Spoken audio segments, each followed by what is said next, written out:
All right, good morning. My name is Robert. I'm a mid-nursing student here, and today we're going to go through the steps and talk about injecting medications through a central line.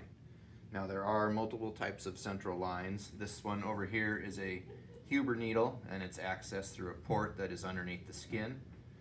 This one here is a single lumen PICC line, and this one particularly is a double lumen central line. They do come in singles, doubles, triples, and even up to 4 lumen lines. And those are all accessed by a person who is skilled and trained to do those. And so today we'll just use the double lumen here for my demonstration today. So the first thing you want to do is clarify the order with the doctor that the doctor wrote as far as what you're going to be giving. And then you're going to gather your supplies. You'll need your gloves, some alcohol pads, a couple of different flushes, your medication, and a syringe for the medication, and some sterile caps. So you will gather your equipment, wash your hands, enter the patient's room, introduce yourself, explain to the patient what you're going to be doing, double check their allergies, make sure they aren't going to be allergic to what you're going to be giving them, answer any questions they might have, and then you can go on with the procedure. So I'll wash my hands, put on my gloves, and you will also double check the identity of the patient, ask them their name and date of birth, compare that with their armband and against the order that you're going to be giving the medication with. So we have our medication. This one particularly here is morphine sulfate,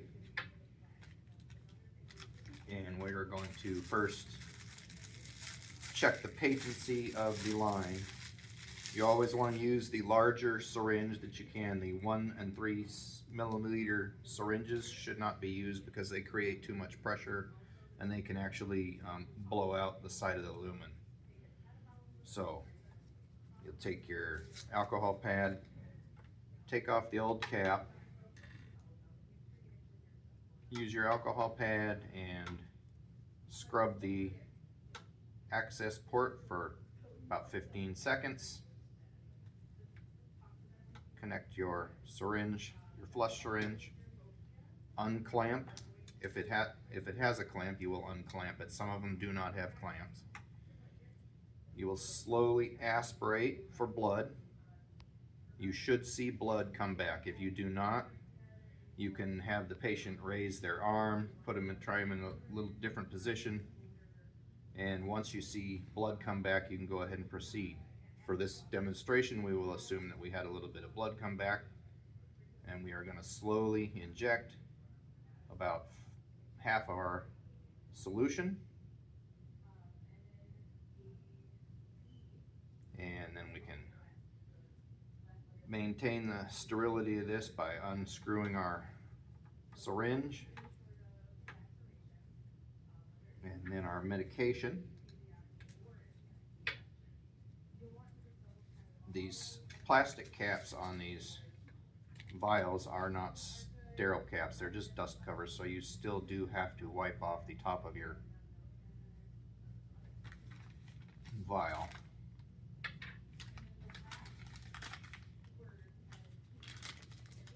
Always check your medications for their expiration date. If it is expired, make sure you get another one from the pharmacy.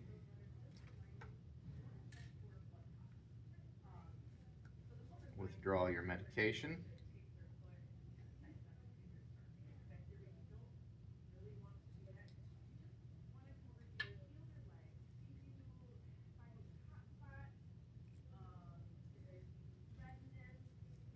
Alright, even though I haven't let go of the lumen, we are going to use another alcohol pad and clean the port for a few more seconds. Connect your syringe. Now you're going to slowly inject your medication per the guidelines in your drug book. For this demonstration purpose, I'll just give it a slow little flush. And once you're complete, disconnect that syringe. And then you can take a new syringe, new flush syringe,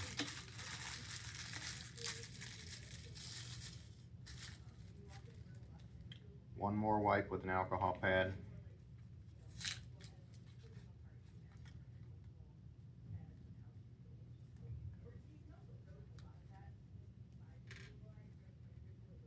and when you do your final flush, you always want to flush at the same rate that you infuse the medication with, because if you flush too fast, you can, they may have some speed shock issues.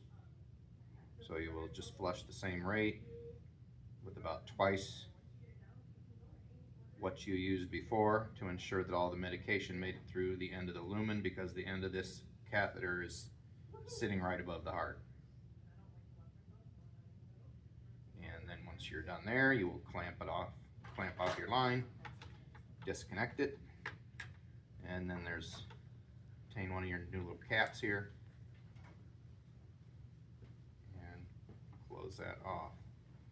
You should always inspect your site for signs and symptoms of infection. Make note of your mark on here for your documentation, and when you're done, clean up your mess, wash your hands, answer any questions that the patient might have, return their bed to a safe position, and make sure they have their call light, and do your documentation. And that's how you inject medications through a central line. And if you have any questions, you can just let us know. Thank you.